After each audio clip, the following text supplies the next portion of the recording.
Purposes only. My name is Anya, as you could see, it's on my screen, with a very long last name. I'm a cultural hybrid. I call myself Russozi, half Russian, half Australian. Some of you already know that I'm a practitioner of neuro-linguistic programming, hypnosis, and e-disc. And I work both with people individually and with groups of people. And what I'm passionate about helping people to get the most out of their life and career or business while doing it congruently with themselves and others. And I host these weekly live meetings as a result of this aspiration of mine. And just a little bit of Zoom housekeeping. This session, as I said, is recorded for educational purposes. And for during the session, please use the public chat box and enter your comments or questions. There will be also interactive component where you will go into breakout rooms for a very short amount of time where you can investigate some things together. And if there are any technical difficulties, if there is an internet failure, please feel free to log back in again. We'll be very happy to see you. And now I would like to introduce Nikola Jakic, because some of you haven't met Nikola before. And Nikola is a degree qualified rehabilitation counselor and educator with over 6 years of experience in supporting minority groups in gaining employment. Nikola is passionate about empowering people and helping them to get employment and doing it congruently with themselves and the employer. Nikola has unique coaching skills, and in her coaching practice, she definitely helps people create door-opening resumes, cover letters, and also help them prepare for the interview. And now it's my privilege and honor to hand it over to Nikola. And Nikola will take us through the presentation, how to write cover letters that work. Thank you, Nikola. Thank you. Hello, everyone. Thank you so much for joining me. I've really enjoyed last week, and I'm pretty sure I'll enjoy this week as well. So thank you so much for being here. I know it's an hour out of your precious time, and I really value that. Thank you so much. So tonight we're looking at cover letters, which a lot of people find a bit secondary to resumes, and I just might be one of them. I much prefer writing resumes, but cover letters are very important, unfortunately, as a lot of people do find them quite hard. So we'll have a look at the hows and whys and the formats and what to include, what not to include tonight. It should be a bit shorter than last week's. Please ask questions. I love a bit of interaction. Not a bit, I love a lot of interaction, so go for it, don't be shy. You can also write messages in the little message thingy bob. I won't be reading them, but Anya will be reading them, so I'll be presenting. But yeah, do feel free to ask questions as we're going. I really do appreciate the interaction. Okay, so I'm gonna share my screen and get over to that. Share. Yes, there. Oh, there we go. Can you all see that? Just minus. Oh, actually, now I can't see if anyone's nodding or anything. Oh, there's a thumbs up. Thank you. Okay, fabulous. Okay, so here we go. I will just start by saying cover letters are very subjective. It totally depends on the person that is reading them. So what I'm going to present is quite a formal cover letter, one that is for the majority of businesses. But as you'll see, as part of your preparation for your cover letter and your resume and your interview, actually, is that it really should involve a lot of research. And if you find out that the boss or the company is really laid back and informal, then it's probably not going to be as formal as what I've written, because you really need to tailor it to the job and the people who will be reading it. So that's the first thing I'll say. It is subjective, depends totally on the reader. So let's go. This is the content of today's presentation. We'll be looking at your current knowledge, because we should always build on what you already know. We'll look at the format of cover letters, keywords. Again, you'll notice that from the resumes, we also looked at keywords, so it's very similar with that. Your personalized introduction, your sales pitch. Some people call this your elevator pitch, but either way. Your skills match, your company match. So a few matching, and that again is because of that personalized factor. And then just have a brief look at takeaways and, of course, your questions. Okay, this is the first part where I want you all to think about your current knowledge and how we're going to build on that. So if you could take a screenshot or take a photo or write down some questions maybe, and you're going to go into a room and discuss these. I'd like you to discuss whether you think they're true or false and why. This is not a test about getting things correct or incorrect. It's just to help you discuss your knowledge that you already have. Lots of countries are different to Australia, but also a lot are probably similar. So we'll see what your knowledge is. So hopefully you've taken a screenshot or a photo, and we're ready for some breakouts.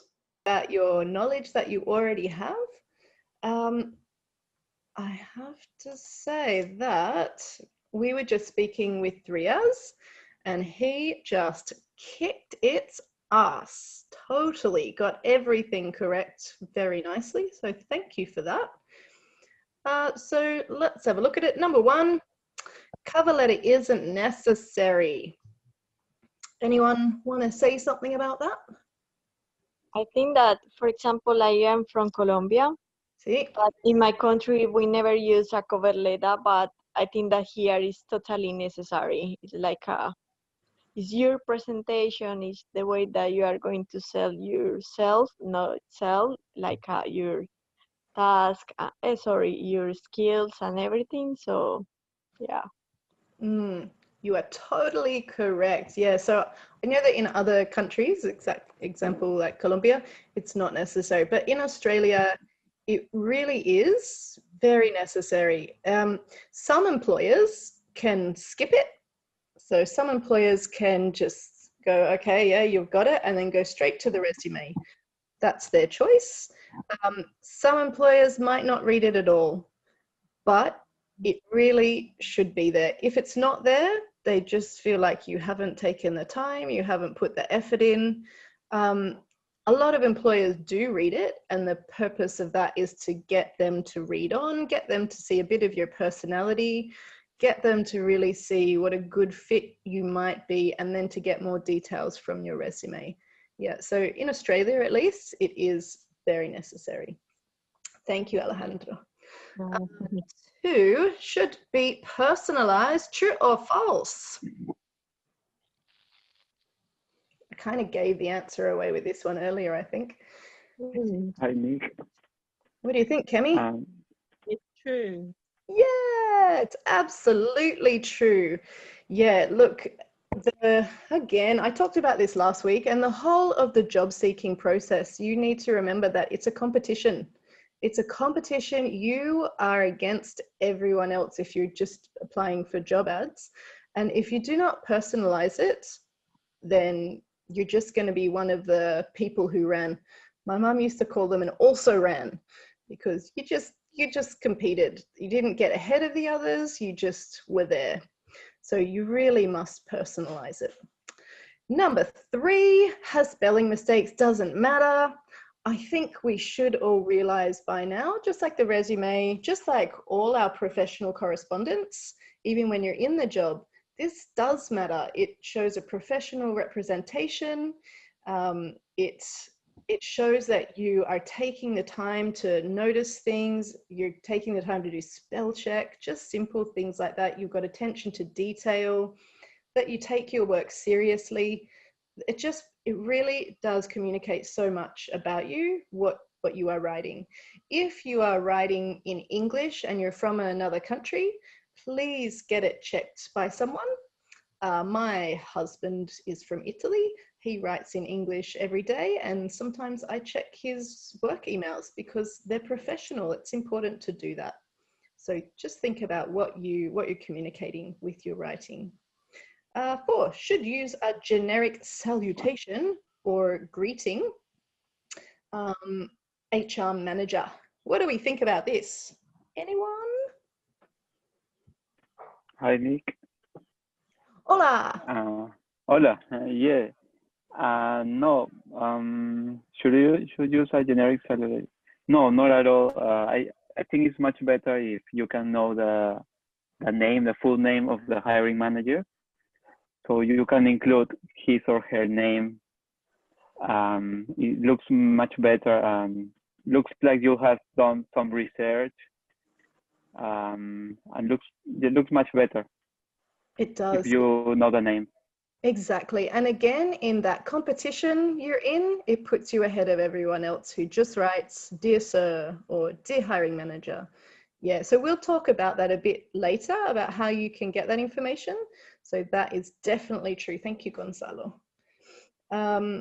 So 5 is a sales pitch to an employer.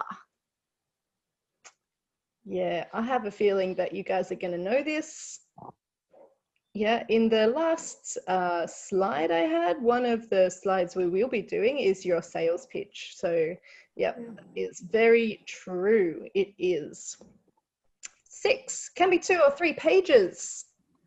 I don't think so. I think Yeah, that is much better to try to put just one page, because 2 or 3 is going to be so long, and maybe it's a little bit boring for the people. depends what you write, maybe, but Yeah, I know, but maybe it's too much. I don't know. exactly, you're very right. Yeah, 2 or 3 pages. We all have to remember that people who are reading this get hundreds sometimes of cover letters, and they don't have the time to read a big novel. They have time to look at a 1-page letter and go, yes, yes, yes, yes, good, yeah, I will read their resume.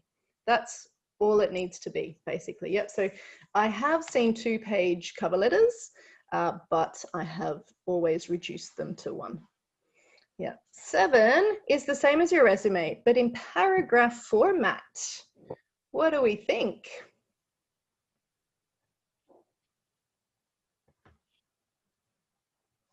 I can't hear you.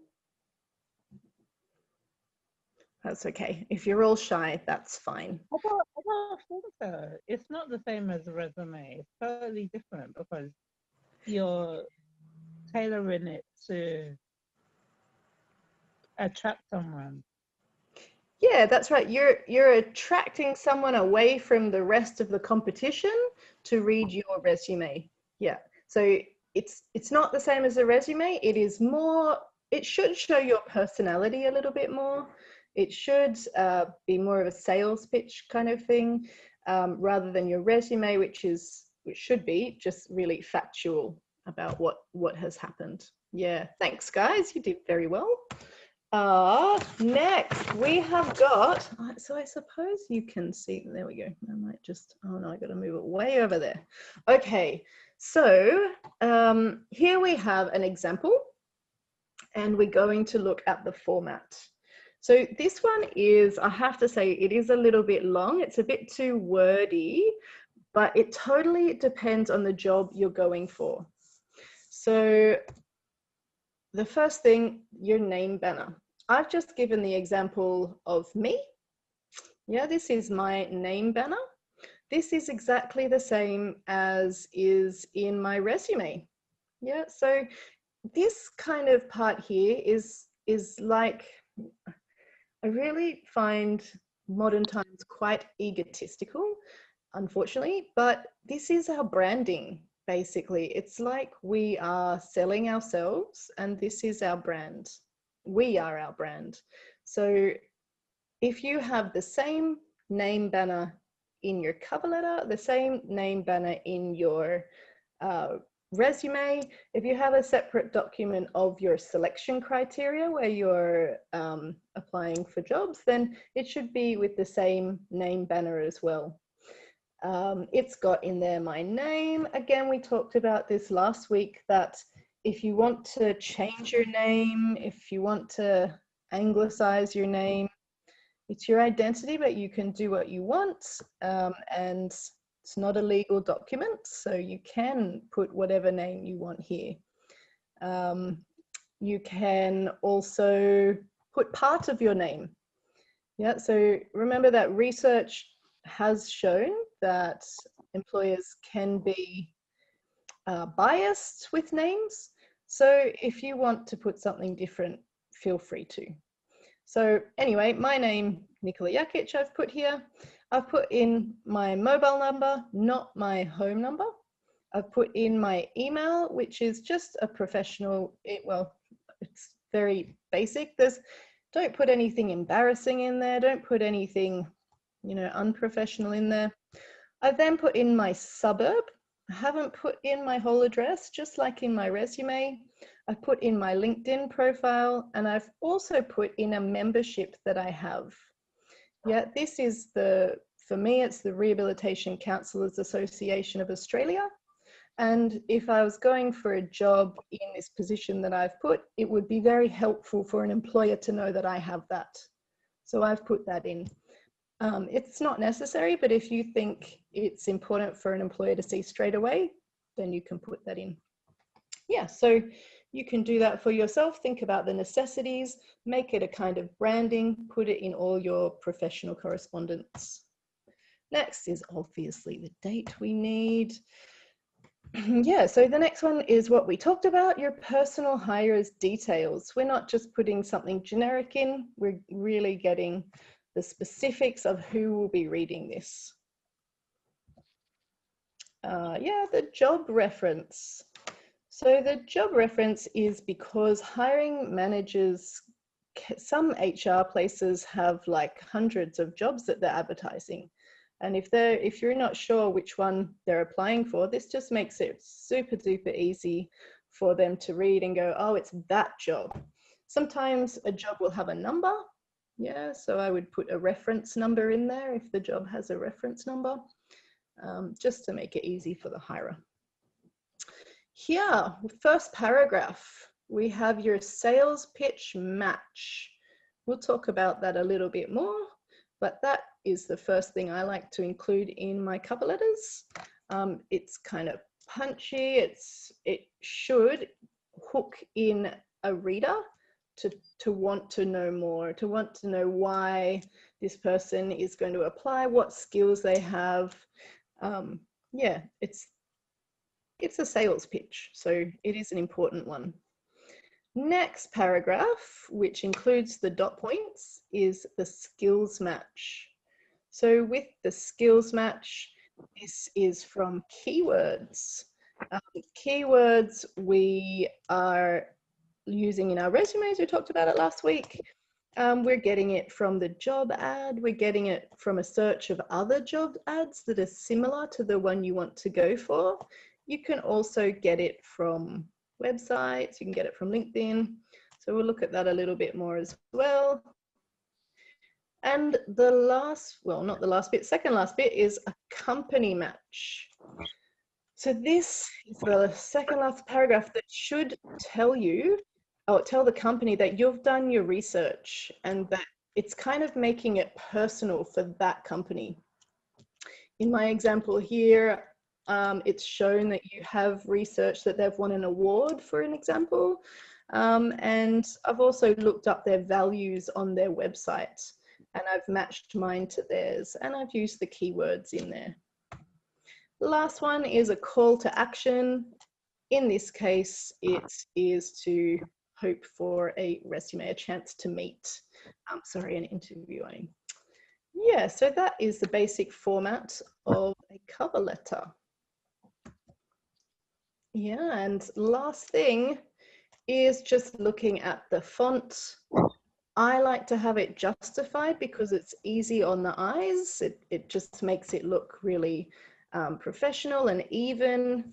Maybe it's because I'm a Libran, I don't know, but I just think that it's just so much easier to glance through it. It just, at a quick look, it looks very nice. So I quite like that. And in between each paragraph is the white space. You don't want it bunched all together. It's, you know, it is important that they look at it and go, yeah, that's quite nice. Does anyone have any questions? Nicole, I think Alessio has a question. Go for it, Alessio. Yes, thank you. How about through emails? Will you attach your cover letter in the with your CV or just type it in the inbox message? Yeah, good question. So I would put it in, I would copy the content of this as much as possible into the email, and I would use it as my email content.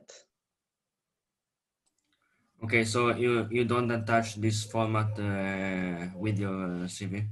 If it says, it depends what the job says. If the job says attach your cover letter with your resume and blah, blah, blah, then I would put it as a separate document because they want it as a separate document. Yeah, I know, two documents, but I wanted to know if I can write something of it in the inbox message and then attach it the full one. Yeah, like I said, it depends what the job says. But if the job says attach it, then okay, I'll attach it, and I would just write an email basically that says that you're kind of similar to the first. I would put it similar to the first part, where you've got the person, you've got the job you're applying for, and you've got your sales pitch. I'd probably include those sorts of things, and then I would, if they want it separate, then I would include it separate. But it should indicate in the job. Okay, thank you. No worries, my pleasure. Welcome, Troy. Hey, how you going, Nicola? Thank you very much, Anya. My little question was in regards to the skills matching. So when you read the HR people putting out their advertisement, they'll say, oh, I require this and I require that, you know, all that sort of business. Yes. Do you think it's better to be able to quantify your experience? So rather than having lots and lots of words, which require more reading, Yes. if you can bullet point like, you know, work for 5 years and, you know, fast moving consumer goods, increase the business by 15% growth. So do you think it's like, what would you suggest if you can quantify your experience so that you are meeting what the company is asking for? Is that a better way of going or being more wordy? No, 100% quantifying. Again, this is also part of the competition. So most people will not include quantifying because it's a bit more abstract. It's a bit more difficult to think about the value that you added and putting quantities to that. So if you can do that, it's definitely recommended. Yep, Troy, that's perfect. It's kind of like we talked about in the resumes last week with the skills, how it's best to quantify it in your resumes. And it's a really similar thing in your cover letter. Yeah, you want to match your keywords with the skills and you want to quantify it. So you can see a little bit in my example here, I quantified a little bit. My job is quite hard to quantify, but you know, it depends on what you're doing and how you're doing it. So, but definitely if you can quantify, do it. Yeah, because when I was reading yours, I saw, you know, assisting over 200 clients, always received 100% favorable outcome. That's like, you know, sort of, I guess I'm a bit of a numbers guy, but for me, it's like, yeah, bang, you've given me some clearly defined things that I can put on paper rather than having too many words, which means I'm not really too sure exactly what you've done. But if you've assisted 200 clients and you've always received 100% favorable reviews and feedbacks, that's just validating what you did in a way that I can get. Yeah, that's right. Employers don't just need to see that you have the skills. They need to see it demonstrated. They need you to prove that you have it and how you did it. So yeah, perfect. We need to quantify it where possible. And it will be more difficult. It means you need to really think more about it. You'll have to spend more time doing it, but it's valuable in your cover letter and your resume. And also in your Thank interview, you. this is something that all the things that we're doing here should translate through to your interview as well.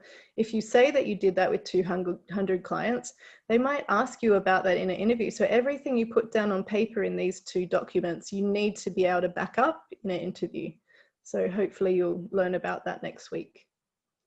Yeah, any other questions? Thank you, Troy. The question is it true that there are some buzzwords that recruiters do not like, such as team player, hard worker, detail-oriented? Yeah, that's right. So in the beginning, I said that all your documents that you send to a company are really subjective. So if you're sending your resume to a small company, maybe you're sending it to a small company and there's not specifically a hiring manager. Maybe there is an administration person who's reading it, and then there's going to be a manager who's reading it. So with those kinds of people, if they've put that into the job ad and you can prove that you've done it, especially with quantities, then that's fine. But if you're going through a big recruitment company, then I would probably avoid those types of things. If you do want to use those words, then you really need to show how you did it and why you've included it in there. So it really does depend who's going to read it. Again, it's always so subjective about who reads it, because it can be fine, but it also may not be fine. And if you see these keywords in the job ads, then that's what we're going to use, is try and copy what they've done. If you're worried, you can use a thesaurus and you can write synonyms, but really depends where it's going with the reader. But great question, Gonzalo. Thank you. Yeah, cool. Thank you for that. Oh, my pleasure. No worries. Okay, so let's move it along. Oh no, that didn't go. Yay. Okay. Oh, I'll move that one. So we've got back to keywords. So this slide is very similar to a resume one. Look, this is the most important part of your job search. It really is. Research, research, research is how you will get a job or you will lose a job. So you need to look in the job ad. You need to include those keywords in your cover letter. You can even include them in the email that you send. You can include them in your resume, and you must include them in your interview. And you must be able to back them up. So yeah, you really got to keyword it up. This is something you need to practice. You can get those keywords. I think we talked about them last week. You can get them from the job ad. You can get them from the LinkedIn profile of the company. Just last week, I was helping a client, and we were looking at the website of the company, and they had a whole page on their values. So we looked at those keywords and we made sure that they were in his resume in some form. So it really is, it's a bit more difficult, a bit more labor intensive, but it pays off. A company does not just want someone who will be good for the job. A company wants someone who will fit into the culture of the company. A company wants someone who will be able to get along with the person next to them. If you can show that that is you, they're not going to have issues at work. Like, it makes sense for them to hire someone who will fit with all aspects of their company, not just the job. So really think about it in a more rounded way, and then, yeah, you'll be fine. Okay, so here is an example of the keyword use. So it's the same one as you saw before, but I just highlighted some of the keywords that I used. Some of them were in the job ad, some of them I used synonyms for, but they should be littered around there. They really should be in there. It's just as an example. Okay, so we were talking about the personalized introduction, that you're not just going to write, "Dear hiring manager," or "Dear sir," "Dear madam." So yeah, we talked about why, so that they can see that you're ahead of other people. we're just going to have a little quick breakout discussion on how could you find out the hiring manager's details? How could you find out who you need to address it to? So there should be a few ways you can think of, and also if you can have a talk about if you've done it before. Okay, let's break it. Perfect. Wonderful. We're back? Yes, We're back. we are back. Okay, well, these were my ideas on where we can get the personalized information. I'm sure you all said the job advertisement, which usually includes a name. I suggested also LinkedIn, if there's a manager involved or even other people involved, because it could go to the CEO. Also, the one that I highly recommend is to call the company if you can. Receptionists are really wonderful helps in getting information about a job. If you can have a nice, friendly chat with a receptionist, they are just a wealth of knowledge. You can get such good information. You can get information like, is it a very relaxed atmosphere in there, or is it quite a corporate atmosphere? If they tell you it's really relaxed, then you can also change the tone of your cover letter. You know, you can make it a bit more relaxed to fit in with their style of business. So receptionists and calling the company is a great way. Even if you live near them, you can pop in and talk to the receptionist. You know, if you can get to know the receptionist, you can get a lot of information that is very helpful. Did I miss anything? Anyone have any other ideas of where to get information on a personalized intro?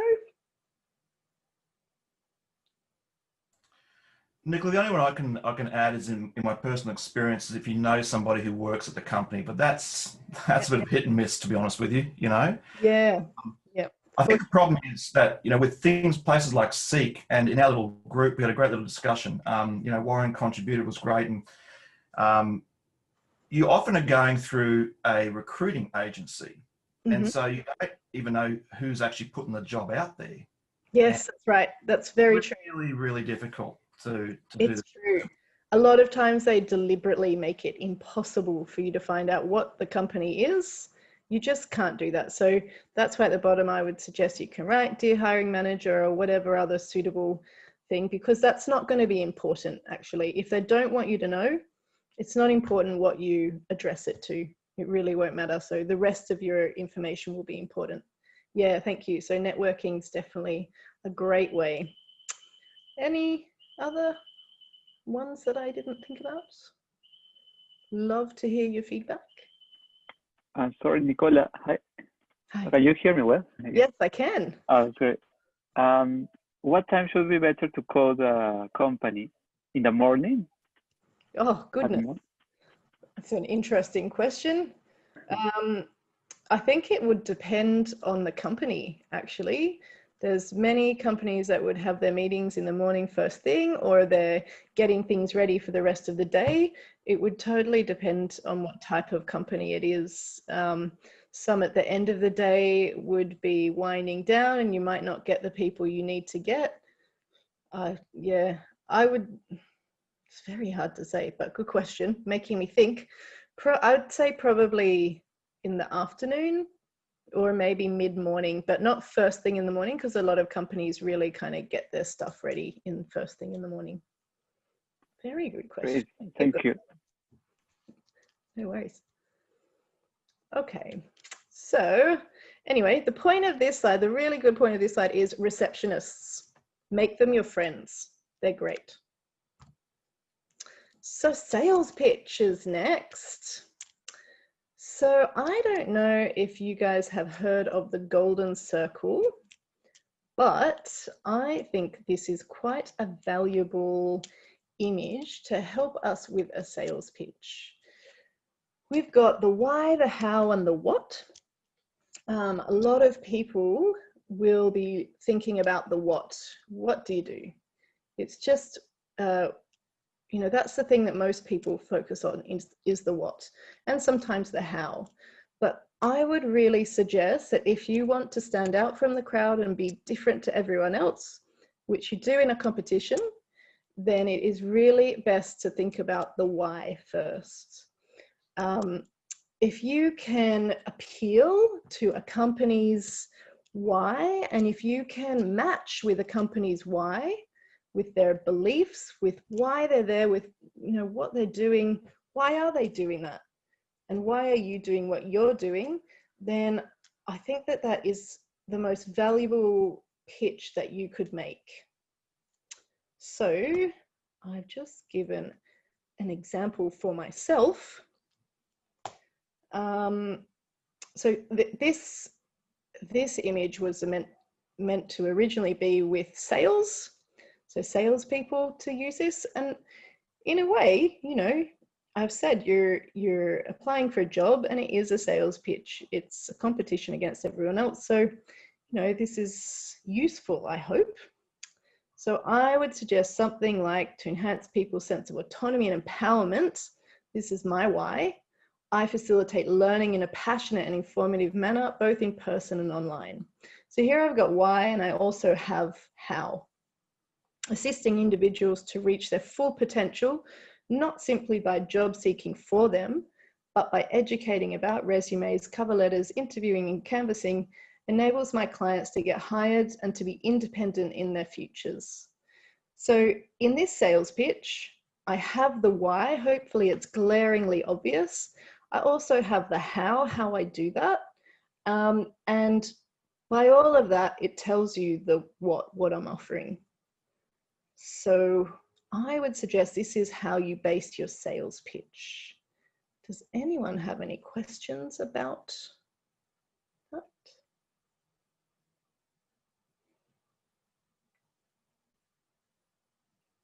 No?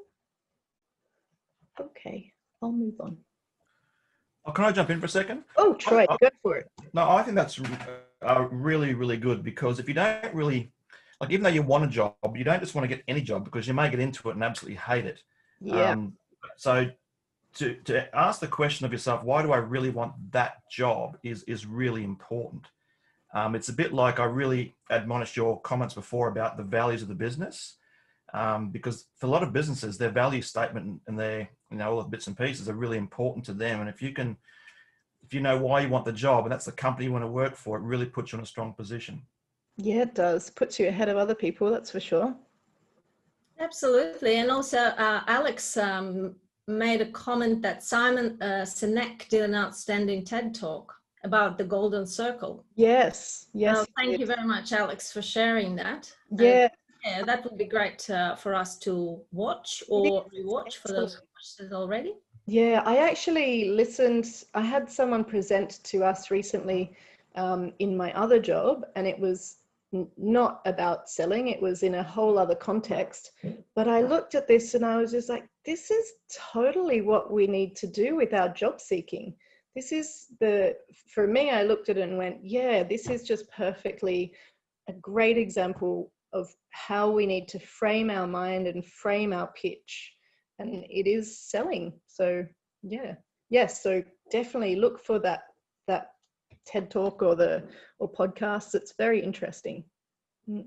Yeah, thank you. Good. Okay, so skills match. We had all these matches. This is again about our keywords. Yeah, so this is the second paragraph down with the bullet points. This can be it's very similar to what we have in our resume. Yeah, so again, we're looking at quantities, we're looking at action words, we're looking at the same, you should be using similar keywords that they have used and that you have used in your resume. So should be very similar with that. Ooh. Okay. Ooh. Company match. So again, there's lots of matching in cover letters. So it really is about research, because you need to match yourself to all these different things. And in this is the second last paragraph in your cover letter, which is the company, where you need to research the company again. And again, many other people will not. So how could you find out details about the company? I think it's going to be this one. I'd like, if possible, a shorter little breakout. So think about how you have done this and how you will do this, how you could help others do this. This is so important. This really is very, very important. Okay, have a little talk. Sorry, Nicole, sorry to interrupt. Would 3 minutes or 2 minutes? Yeah, 3 minutes should be fine. Wonderful. I'm opening the magic rooms. Thank you. Enjoy your magic. Absolutely. So Sarita was a bit of a legend again, and gave some great ways of doing a company match. So probably similar to some ideas here. Doing a I'm sorry. For some reason, not all people came back. I just awesome. noticed. They're stuck in a breakout. That's no good. That's today, the breakout rooms are truly magic. I wasn't joking. We still have 4 people. Oh, wow. Uh, They lost in breakout world. They're lost in breakout world, but for some reason, oh no, are they back? Let me do the count. They should be back now. Okay. Yes, they're back. My apologies. No worries. That's fine. Good to have everyone. I wouldn't want to move on without them. Okay, so yes, so we're just saying that I imagine that a lot of these options you would have come up with. The news search, looking at awards they might have won. Most companies have a website. Most companies also have a Facebook site these days, or even an Instagram site. Even on their website, they have different areas. A lot of them have their own little news areas in their website. That's usually a pot of gold for matching with. They also have values, so that's also fabulous for matching with. You can also look at the individual representatives of the individual workers and employees, and you can see if you can match with them as well. If you know the one that will be reading, you know, the hiring manager, then you can also even company match with them personally if you can see that they have a passion that you share. And yeah, LinkedIn search as well. Is there any other ideas? So probably also, like Troy said last time, networking is also a way to company match. Are there any others that you would suggest? Well, Warren and I in our discussion came up with, sometimes when you jump on Seek, it'll have at the bottom of the details for further information, contact so-and-so. I guess that's a person from the recruitment agency. So you can strategically give them a call and get a feeler on, you know, do I fit the gig? But also get the name of the company. Then you can do all the rest of the research you want. So it's a bit like a fact-finding phone call and a screening process. Yeah, it's not always there, but when it is there, it's a good opportunity. Exactly, a nice little sneaky research. That's fantastic. Yeah. And also when you're doing that, make friends with the receptionist again. She can give you a wealth of knowledge about the company match. Yeah. Lovely. Thank you. So just some examples here of how you could write your company match. Again, you would be using keywords. So, you know, if they value innovation, then you'll put that in and try and think of some examples, try and quantify it again, try and show what you've done and how it matches with their values or with the news that they've won awards or, you know, whatever they have done. So they're just some examples of how you can do that. Just give you a minute to look. How are we going? Oh my gosh, I'm way over time. I'm so sorry. Does anyone have any questions about that? No?